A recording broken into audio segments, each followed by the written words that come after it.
वो भारत की बेटी है, वो किसी की भी बेटी हो, अगर उसके मान और सम्मान के साथ खिलवाड़ होता है तो ऐसे में हम सब आवाज़ उठाएंगे। कौन आवाज़ नहीं उठाएगा? आप खुद सोचिए ना, हर घर में बेटी। मुझे लगता है कि जब वीडियो सामने आया और मैंने जब देखा तो मुझे नहीं लगता कि कोई भी महिला उस पूरे वीडियो को देख पाएगी या कोई भी। तो फिर नैतिकता के आधार पे बंगाल के मुख्यमंत्री, जो एक महिला मुख्यमंत्री है, उनको भी इस्तीफा दे देना चाहिए।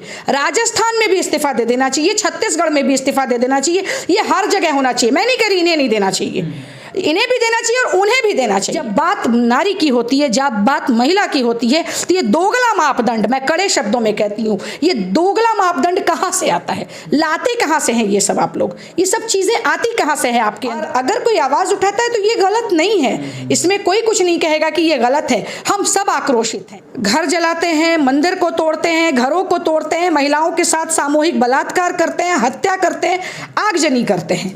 उसके विरोध में 4 मई को मैतेई समाज के लोग इस तरह का जघन्य अपराध को अंजाम दे। देश के प्रधानमंत्री, हमारे माननीय प्रधानमंत्री नरेंद्र भाई मोदी जी ने भी कड़ा आक्रोश व्यक्त किया और उन्होंने भी कहा है कि दोषी जो भी है उसे पकड़कर कड़ी से कड़ी सजा दी जाएगी। ये उन्होंने भी कहा और देखिए वो बख्शे नहीं जाएंगे। राजस्थान के एक मंत्री, उनकी इंसानियत, इंसान वो भी हैं, उनके घर में भी बेटियां होंगी, हर किसी के घर में बेटियां हैं। तब जब वो ये कहते हैं कि जब हम मणिपुर को देखने के बजाय अपने प्रदेश को देखें, यहाँ घटना बहुत ज़्यादा है, अपने गिरबान में झांकें, तो जब ये बात कह के वो सदन से अपने घर पहुँचते हैं तब तक वो पूर्व मंत्री हो गए रहते हैं। ये जो दोनों भाई बहन, जब हाथरस की घटना होती है तो कहते हैं हाथरस चलो, हाथरस चलो। उन लोगों का टूरिज्म शुरू हो जाता है। एक बार भी क्यों नहीं कहते कि बंगाल चलो, एक बार भी क्यों नहीं कहते कि राजस्थान चलो, छत्तीसगढ़ चलो। उन्होंने कहा भी कि आप क्यों नहीं बोल रही हैं, क्या मणिपुर में हुआ इसलिए नहीं बोल रही हैं? तो हिना चंद्रा वो दोहरा मापदंड नहीं अपनाती।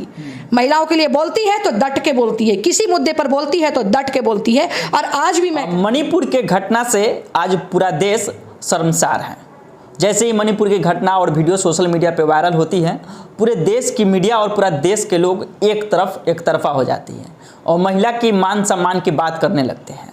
इसी मुद्दे पे बात करने के लिए मोतिहारी के भाजपा नेत्री हिना चंद्रा जी हमारे साथ हैं। सबसे पहले आपका स्वागत। बहुत बहुत धन्यवाद शाह जी। मैम, मणिपुर के महिला के साथ जो मान सम्मान के साथ खिलवाड़ किया गया, उस पर आपका क्या राय है? देखिए, ये ऐसा मसला है, ये ऐसा मुद्दा है और ऐसी तस्वीर हम सबके सामने आई है कि हम सब निशब्द हैं इस बात पर। समझ में नहीं आ रहा कि ये शुरू कहाँ से करें। एक महिला के साथ इतना गंदा, इतना ज़्यादा हैवानियत के हद तक, इसको हैवानियत की प्रकाष्ठा कह सकते हैं हम सब। वो महिला कोई भी हो, किसी की भी बेटी हो, वो हमारी हो, आपकी हो, किसी की भी हो, वो भारत की बेटी है। वो किसी की भी बेटी हो, अगर उसके मान और सम्मान के साथ खिलवाड़ होता है तो ऐसे में हम सब आवाज़ उठाएंगे। कौन आवाज़ नहीं उठाएगा? आप खुद सोचिए ना, हर घर में बेटी है, हर घर में बहू है, हर घर में महिलाएं हैं। तो इस तरह का ये जो गंदा और घिनौना रूप जो सामने देखने को मिला है, ये मुझे लगता है कि जब वीडियो सामने आया और मैंने जब देखा तो मुझे नहीं लगता कि कोई भी महिला उस पूरे वीडियो को देख पाएगी या कोई भी पुरुष, महिला या पुरुष कोई भी, वो पूरे वीडियो को देख पाएगा। क्योंकि जितना हैवानियत का हद उसमें दिखा है, ये शर्मसार सिर्फ हम आप नहीं, ये पूरा देश अभी शर्मसार हुआ है। ये ऐसा नहीं कह सकते कि वहाँ हुआ तो सिर्फ हमें शर्मसार होना चाहिए। ये पूरे देश का सवाल है। ये देश की बेटी के साथ ऐसी घटना हुई है और इसमें महिला नारी के सम्मान का बात है, तो इसमें आवाज़ उठनी चाहिए। और अगर कोई आवाज़ उठाता है तो ये गलत नहीं है, इसमें कोई कुछ नहीं कहेगा कि ये गलत है। हम सब आक्रोशित हैं, हम सबके अंदर वो दुख है, वो पीड़ा है। जिस तरह का घिनौना रूप देखने को मिला वहाँ की सड़कों पर, जिस तरह से वहाँ की महिलाओं को निर्वस्त्र करके परेड कराया गया, ये दुखद, ये शर्मसार करने वाली बात है। ये दरिंदगी की प्रकाष्ठा है। इसको और क्या कहा जा सकता है? इसको यही कहा जा सकता है। मैम, लेकिन जो घटना होती है, उस घटना के लगभग 2 महीने बाद वीडियो वायरल हो जाती है और उसके बाद तब देश की तमाम मीडिया और तमाम नेतागण जागरूक होते हैं। लेकिन इतना लेट क्यों हो गया? कार्रवाई में भी इतनी लेट, वीडियो वायरल होने में भी लेट, क्या कहेंगे इस पर? देखिए, वहाँ पर अभी आप सब देख रहे हैं कि वहाँ पर ये जो समस्या जो चल रहा है, मणिपुर की जो समस्या है ये किसी से छुपी नहीं है और अभी वहाँ पर दो समुदाय के बीच का ये झगड़ा है। दो समुदाय के बीच ये जो कुकी समाज और मैतेई समाज है, ये सारी बातें बहुत सोशल मीडिया पे चल चुका है और इन दोनों के बीच का झगड़ा है। 3 अप्रैल 2023 को कुकी समाज जो है, मैतेई समाज के लोगों का घर जो है, नहीं मई में शायद 3 मई को घर जलाते हैं, मंदिर को तोड़ते हैं, घरों को तोड़ते हैं, महिलाओं के साथ सामूहिक बलात्कार करते हैं, हत्या करते हैं, आगजनी करते हैं। उसके विरोध में 4 मई को मैतेई समाज के लोग इस तरह का जघन्य अपराध को अंजाम देते हैं। मैं इस घटना को बहुत खुशी से कोई नहीं कह सकता, ये बहुत ही घिनौना स्वरूप देखने को मिला है। तो ये जो चीज़ें हैं मैं इसमें यही कहूँगी कि ये जो 2 महीने से चल रहा है, वहाँ पर के लॉ एंड ऑर्डर को रोकने के लिए इंटरनेट सिर्फ वहीं बंद नहीं किया गया, कश्मीर में भी किया गया था और भी जगहों पर जहाँ भी दंगे फसाद इस तरह के होते हैं वहाँ किया जाता है। तो इंटरनेट बंद था, लेकिन एकाएक संसद शुरू होने के 1 दिन पहले इस तरह से वीडियो को वायरल करना, देखिए अब इस पर बहुत सारे सवाल उठेंगे। वहाँ के मणिपुर के चीफ मिनिस्टर ने भी बहुत सारी बातें कही। लोग विपक्ष एक साथ जो 26 पार्टियां हैं एक साथ एक स्वर में बोल रही हैं। मैं सब मानती हूँ। मैं फिर कह रही हूँ कि बेटी किसी की हो, वो हमारी हो, वो किसी की हो, वो बेटी किसी राज्य की हो, किसी प्रदेश की हो, किसी देश की, वो बेटी है, वो महिला है। उसके सम्मान की जब बात आती है तो दोहरा चरित्र, दोहरा मापदंड नहीं आना चाहिए। मैं यही कहती हूँ कि दोहरा जब मापदंड आने लगता है, समस्या है। अगर मैं और भी स्टेट्स की बातें गिनाने लगूंगी तो आप कहेंगे भाई मणिपुर पे बोलिए। अच्छा, विरोधी पार्टी तो ये भी कह रहे हैं कि देश के प्रधानमंत्री और वहाँ के मुख्यमंत्री को औपचारिक रूप से इस्तीफा दे देना चाहिए।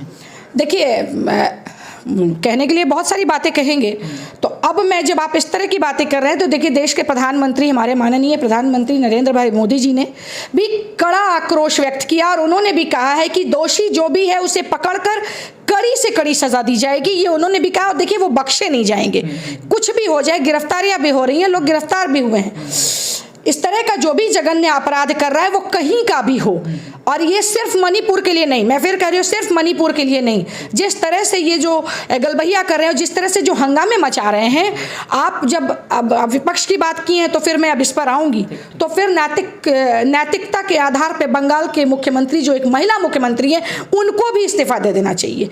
राजस्थान में भी इस्तीफा दे देना चाहिए, छत्तीसगढ़ में भी इस्तीफा दे देना चाहिए। ये हर जगह होना चाहिए। मैं नहीं कह रही इन्हें नहीं देना चाहिए, इन्हें भी देना चाहिए और उन्हें भी देना चाहिए। जब इस तरह की घटना, अभी पंचायत चुनाव हुआ बंगाल में और उस इलेक्शन के दौरान भी वहाँ के महिलाओं को टीएमसी के गुंडों ने निर्वस्त्र करके घुमाया, परेड कराया, उनके साथ उनके कपड़े फाड़े।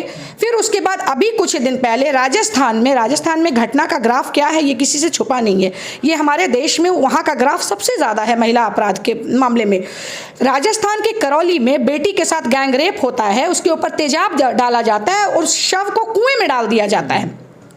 और तब वहाँ के एक नेता कहते हैं धारीवाल जी की ये पुरुष प्रधान प्रदेश है, तो इस तरह की घटनाएं होती रहती हैं। और जब राजस्थान, ये कल की शायद घटना है, जब राजस्थान के एक मंत्री, उनकी इंसान वो भी हैं, उनके घर में भी बेटियां होंगी, हर किसी के घर में बेटियां हैं, तब जब वो ये कहते हैं कि जब हम मणिपुर को देखने के बजाय अपने प्रदेश को देखें, यहाँ घटना बहुत ज़्यादा है, अपने गिरबान में झांकें, तो जब ये बात कह के वो सदन से अपने घर पहुँचते हैं, तब तक वो पूर्व मंत्री हो गए रहते हैं।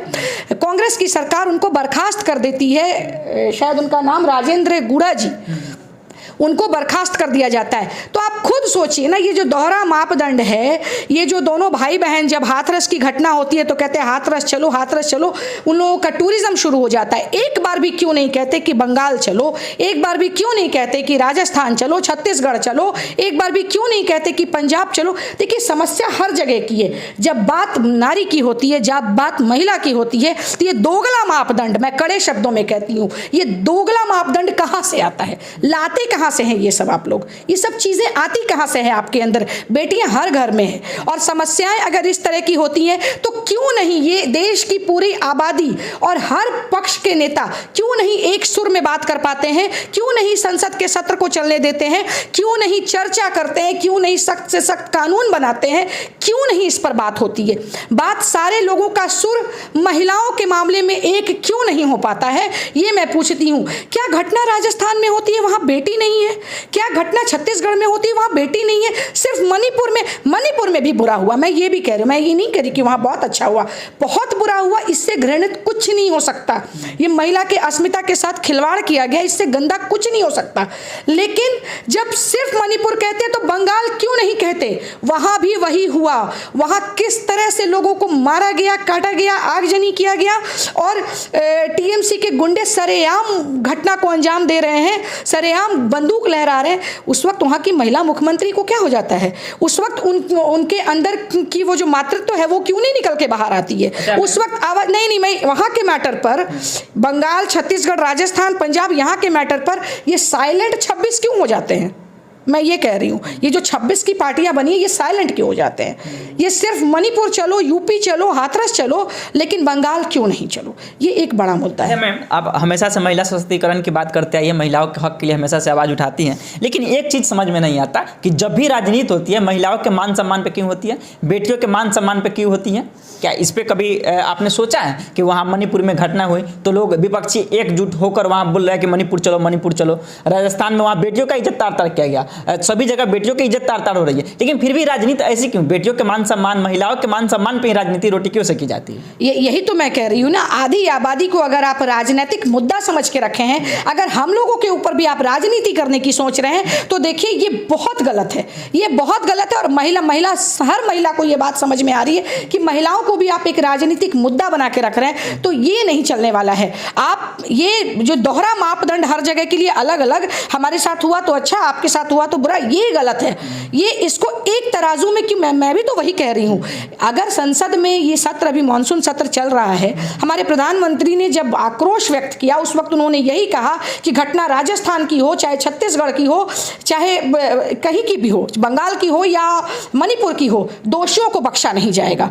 तो ये एक मापदंड होना चाहिए, ये कानून हर किसी के लिए बराबर होना चाहिए, ये इंपॉर्टेंट है। और हम सब इसी की मांग कर रहे हैं, सब कुछ से परे। आपने बोला एक भाजपा नेत्री, सब कुछ से परे मैं एक पहले महिला हूं, और हमारे साथ अगर राजनीति होगी तो ये बर्दाश्त नहीं होगा, कोई भी राजनीति करे। हमारे प्रधानमंत्री ने खुले शब्दों में कहा है, देखिए कहा है कि कोई भी हो, कोई भी दोषी हो, कहीं का भी हो, किसी भी प्रदेश का हो, किसी भी पार्टी के द्वारा शासित प्रदेश हो, उसको बख्शा नहीं जाएगा।